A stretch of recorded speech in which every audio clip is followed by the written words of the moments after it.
సరే, పార్టీలు ఎప్పుడు కూడా రాజకీయ పార్టీలు సభలు పెట్టుకోవడం అనేది సాధారణమైన విషయం. ఏ పార్టీ అయినా పెట్టుకుంటారు. మనకంటే ముందు నుంచి ముఖ్య పార్టీలు కూడా ఉన్నాయి, చాలా సభలు పెట్టుకున్నాయి. మనం కూడా చాలా సభలు పెట్టినాం. అసలు భారతదేశ రాజకీయ చరిత్రలో అతి తక్కువ కాలంలో అత్యంత ఎక్కువ సభలు పెట్టుకున్న పార్టీనే TRS party, BRS party.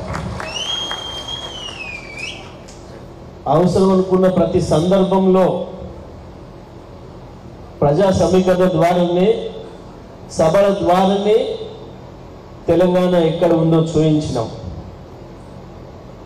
Party పెట్టిన మొదటి రోజు నుంచి చంద్రబాబు నాయుడు చాలా ప్రగల్భాలు పలికిండు.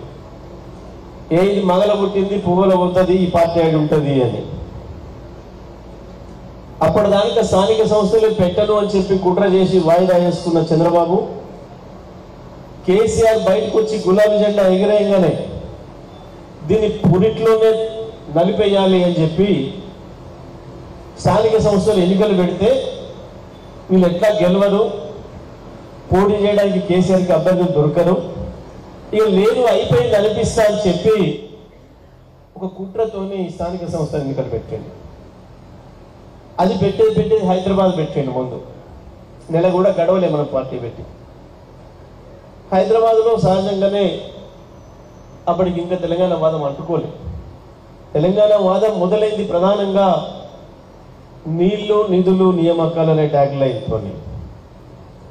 తెలంగాణ వ్యవసాయం నాశనం అవుతుంది సమైక్య ఆంధ్రప్రదేశ్ వల్ల.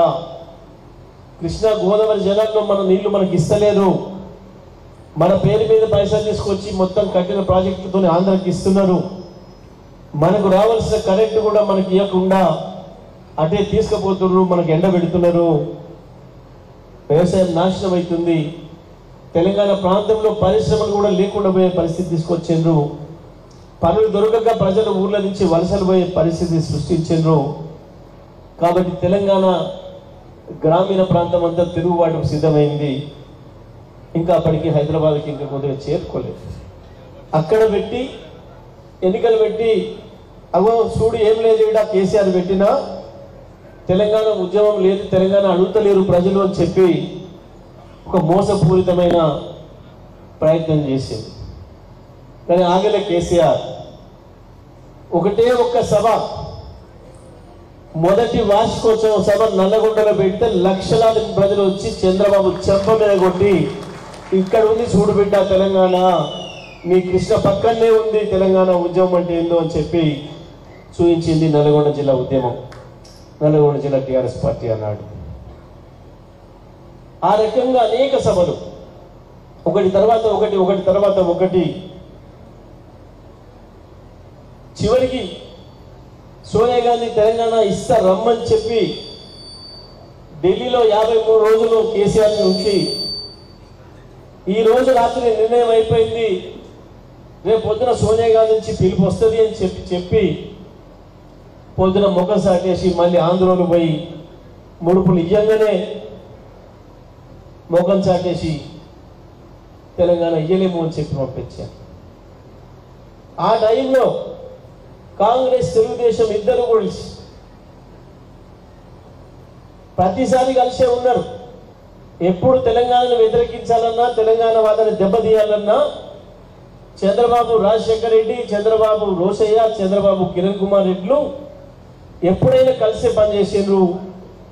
ఆసారి కూడా కలిసి ఒకటై వాళ్ళ సొంత మీడియాలలో అయిపోయింది, ఇంకా కేసీఆర్ పని అయిపోయింది, టీఆర్ఎస్ లేదు అని చెప్పి ప్రచారం చేస్తున్న సందర్భంలో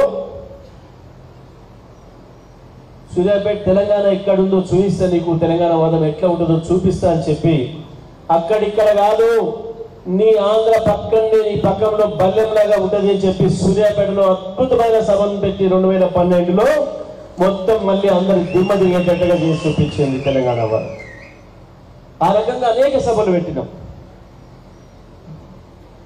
ఢిల్లీ నుంచి నాయకులను తీసుకొచ్చి భారతదేశంలో ఉండే అన్ని పార్టీలను ఆహ్వానించి వరంగల్లో కేసీఆర్ పెట్టిన సభ భారత రాజకీయ చరిత్రలోనే ఒక సంచలనం సృష్టించింది. ఇన్ని లక్షల మంది ప్రజల్ని ఒక దగ్గరికి చేర్చడం అనేది అది ఎవరితో సాధ్యం కాదు, కేవలం కేసీఆర్కు మాత్రమే సాధ్యమవుతుంది అని చెప్పి దేశంలో వచ్చే నాయకులందరూ కూడా వచ్చి మాట్లాడే పరిస్థితిని తీసుకొచ్చింది.